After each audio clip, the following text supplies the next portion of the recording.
নতুন আরেকটা দল আসছে, ওদের নতুন মার্কাও একটা আসছে আমাদের সামনে, তাই না?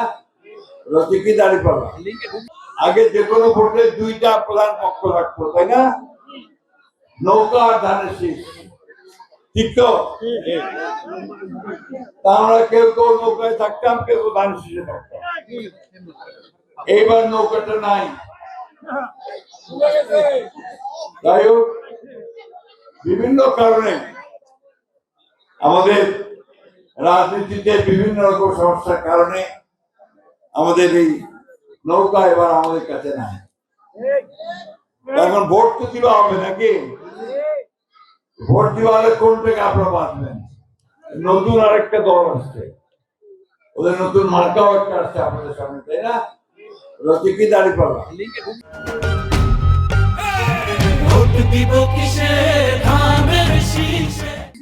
তাই তো? কথা কয় না কেন ভাই? আপনি যদি কথা না বলেন তাহলে তো বুঝবো না যে আমি আপনাকে বুঝাতে পারতেছি, তাই না? এখানে আপনাদের সামনে যে দুইটা শীষ আর দাঁড়িপাল্লা, আপনাকে দেখতে হবে যে কোন দল থেকে আপনারা ভালো করে আগে থেকে চিনেন। আমাদের হিন্দু ভাই বোনদেরই বলেন, মুসলমান ভাই বোনদেরই বলেন, ধানের শীষটা একটু পরিচিত আছে, তাই না?